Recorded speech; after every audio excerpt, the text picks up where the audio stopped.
How's it going, everybody? Rudy here. I kind of want to add on to what I said in my last presentation about suicide. And I'm going to go off the premise that the thoughts in our head are from Satan. Everybody runs around thinking that they're listening to their own thoughts, when the reality is it's the thoughts of Satan and not their own. We've been over it before, but I just want to kind of reiterate this, set my premise up, kind of massage y'all into what I'm about to say. Which I got some, I have wild things to say. You already know that. The way I think about people, the way I think about families, which is, from what I understand, it's the way people kind of used to think in the good old days, quote unquote, before the world went crazy. And Kirk will tell you, Metaphysical Truth and Games, that it's always been crazy. And he's right. He's absolutely right. Since the days of Adam and Eve, it's been crazy. My thing is, all I'm saying is it seems to be getting worse. It seems to be accelerating. The astrologers out there will tell you that it's this age and this age, and the planets are in this phase, and the moon's in this phase, etc. We're being accelerated into something sinister. Guess I'm going this way. But I don't care about any of that, all right? I respect y'all. I love y'all. I'm sure there's something to it. I'm not gonna pretend like it isn't. But my little Mexican brain don't understand all that. Maybe one day I'll get into it. But anyway. So what I want to talk about today is this idea of our thoughts on our own. And I seem to be talking about this more and more. My whole suicide presentation was about that subject as well. But I witness it every day with myself, with others. I've told y'all before where the kind of work I do, where I see a lot of people. I'm really grateful for the job I have because I get to see so many people going through it. Like I said before, I've gone through it. I'm going through it. You're going through it. Everybody's going through it. Everybody's listening to Satan bouncing around in their brain, like in that movie Revolver, the elevator scene, where it's just not bouncing around. Good old Satan bouncing around, trying to get you to do the thing, to try to get you to harm yourself. And like I said in that video, it's not this idea that you want to kill yourself. It's this you just want the thoughts to stop. And I know there's people out there who have physical disabilities that are suffering from physical pain, but it's the same idea. It's you still want the pain to stop in some way. Whether you're a normie, you're just a normal person, you want the thoughts to stop, or if you're somebody who, let's say for instance, just a crippled, your spine is twisted and you're just in constant pain and you want to die. I'm just telling you, it's still a manifestation in your head.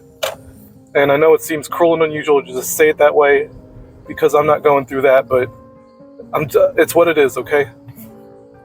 It's just pain in your own mind, and these thoughts of wanting the pain to stop are the same as you, the normal person like me, as normal as it gets, right?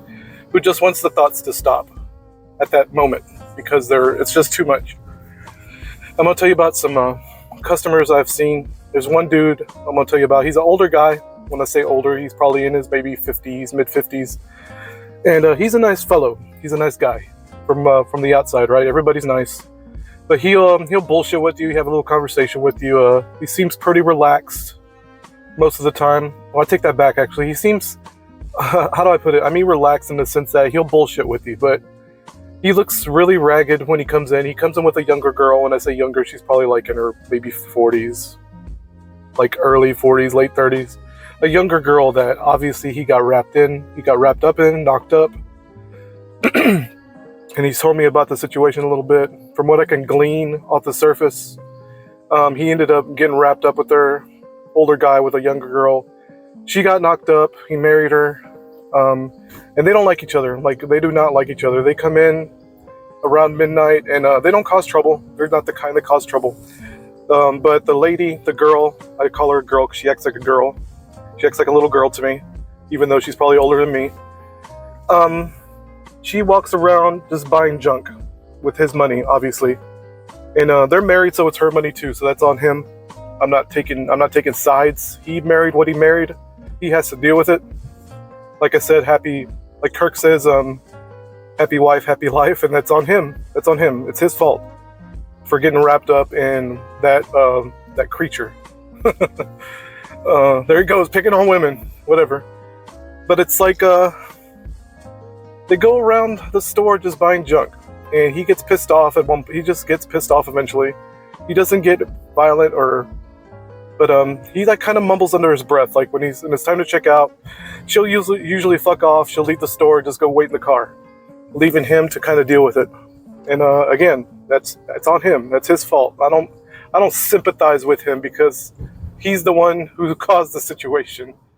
It's like you get what you get. And he's like muttering under his breath, talking about kind of acting like a schizo in a way, because he's like asking me about like a pair of shoes or something. And he's like, these like house shoes to you? And like, no, they just look like regular, like walking around shoes to me. It's like, well, she's asking for house shoes, and I don't know what the fuck she means by that. And she needs to bring her ass in here and tell me. She said, I'll just buy them. Can I return them if they're not the right ones? Like, yeah, of course you can return them.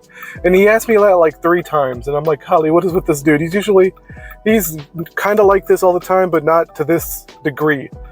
He looked haggard is the best way I can put it. Like he was just fed up with everything.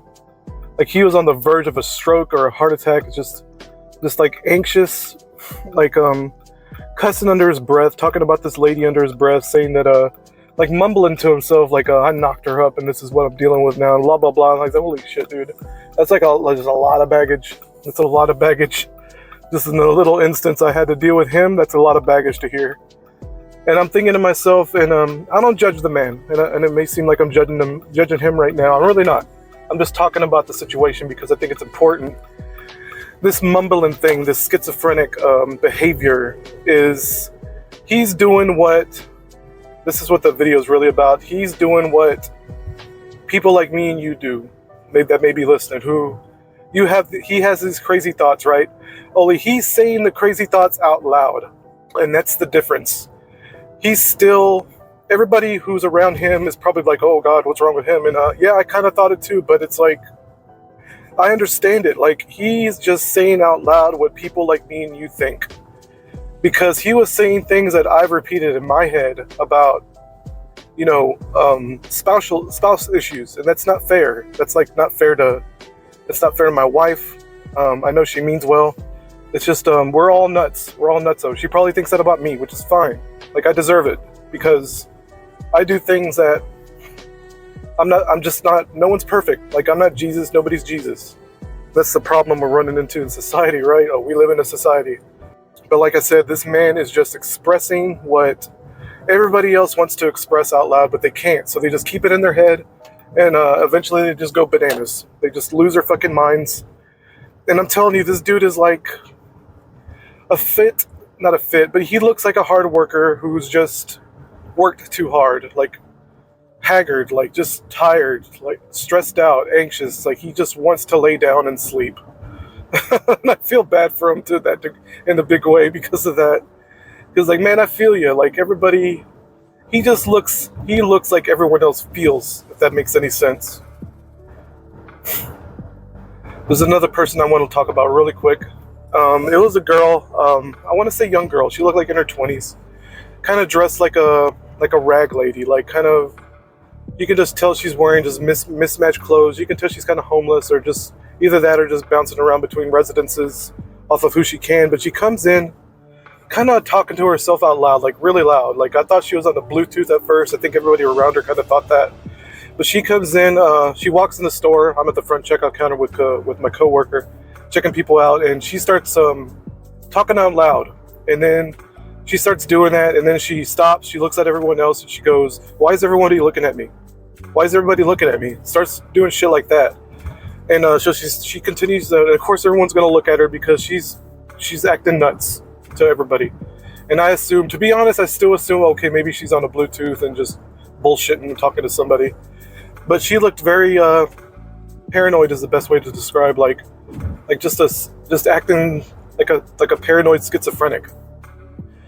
And I think my coworker Karina checked her out, She was still acting like that, and I realized then that she's just something's wrong with her. Like, she's just talking out loud. The thoughts are like on the outside. She's just voicing her thoughts at all times, and she's not on the Bluetooth.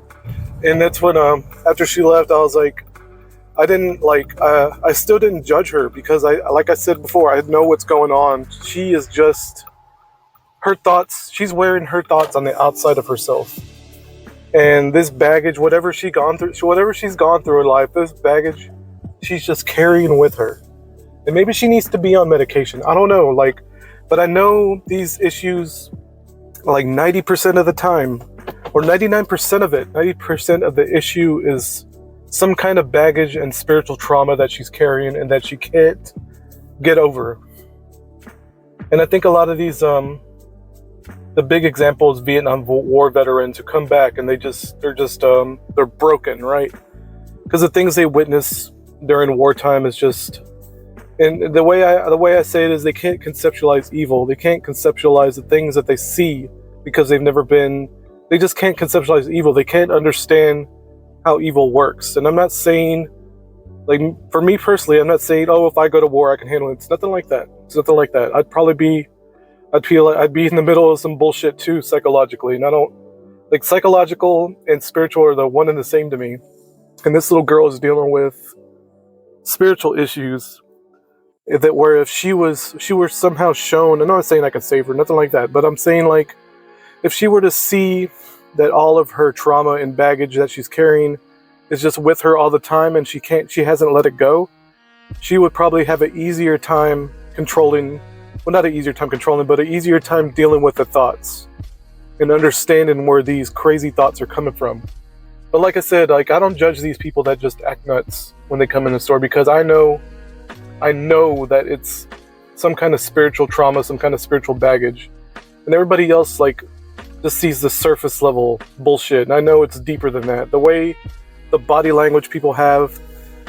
And man, I want y'all to keep an eye. Like, next time you're going to the grocery store, I want you to watch. Well, don't watch, but don't be creepy. But just notice. I want you to notice couples from now on. Notice couples, and look who's leading who is taking the lead in the situation. I guarantee you, 99.999% of the time, it's the female that's kind of leading the way and taking charge, and or being bossy, or treating the children badly. And it's the man who has his hands in his pocket, just following along, basically a son. It's mother and son. Next time you see a couple together, I want you to say, does this look like mother and son to me, instead of man and wife? Is this person acting like a man?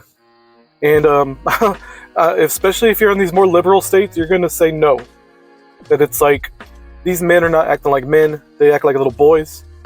And it's like, man, and even here in Louisiana, right, red state, it's like the same bull crap. And that's why these liberal ideas just kind of infect everything. And I'm not saying, oh, it's liberal or conservative. I'm not saying that. But it does seem to be, that's just the duality right now of what we're going through. It's really hard not to think in terms of liberal or conservative. And to me, it's really simpler that way, but we're really all going through the same bullshit. Like, for instance, the last two cashiers I had overnight were, Karina, for one thing, who I would consider more conservative, but very liberal leaning, only because that's the high schools she went to and stuff. I'm not trying to talk about her business, but the ideas she used to have were a little more on the liberal side, even though she's from Mexico. Mexico's very conservative, even though they got a liberal mess right now in Mexico. So it's this weird dynamic. And the cashier I had before, her name was Emily, really cool chick. I liked her a lot. A young girl, like a really smart young girl, like unbelievably smart for someone her age. She was 22, I think. She might have been 23 when she finally left. Sad to see her go, but man, she was going on with all these labels, and but almost like aware of it at the same time. It was so weird. She's not going to be listening to this, so I guess I can just say what was going on with her. But she had a really rough life, really rough childhood. I'm not going to get into detail because it's disgusting. You can only imagine what I'm going to talk about. It involved her father. She hated her father, that old chestnut, but she had a reason well, not a reason. It wasn't a good reason, in my opinion. Y'all gonna think I'm a monster, but it wasn't a good reason. And she claimed to be bisexual, and but she kind of saw through this this dynamic when it came to men and women. Like, she wanted her boyfriend, who she was having a baby with, but they weren't gonna get married. That was the thing. I was like, look, y'all need to get married just because this child needs to see y'all as examples of as a strong married couple. And she's like, no, I don't think so. I was like, okay. I just left it at that. I'm not going to push the subject, but it's like, her and I talked a whole lot because we had spent a lot of time together. She probably thought I was an asshole at first, just like Karina did, because Karina thought I was an asshole too. And but she kind of started seeing things my way more and more once I pointed out this mother and son dynamic between couples, married couples, or any couples, boyfriend. And it's like, once I pointed that out to her, she couldn't unsee it. And it's like, it was like a virus. Like, she couldn't unsee it, to the point where she was telling her boyfriend to like put her in her place because she was getting tired of him kind of acting weak around her. Like, look, she was basically, she came in once and she was like, I told my boyfriend, if you see me acting crazy, you need to straighten me out because I'm getting tired of you not acting like a man. Like, we're about to have a child, you need to start acting like a man. It's so funny, you guys. Like, that's what I'm saying. Like, she started seeing things my way more and more the more time we spent together. Like, the ideas I put out are like a mind virus for a lot of people, or they just can't unsee the clown show once I pointed out to them.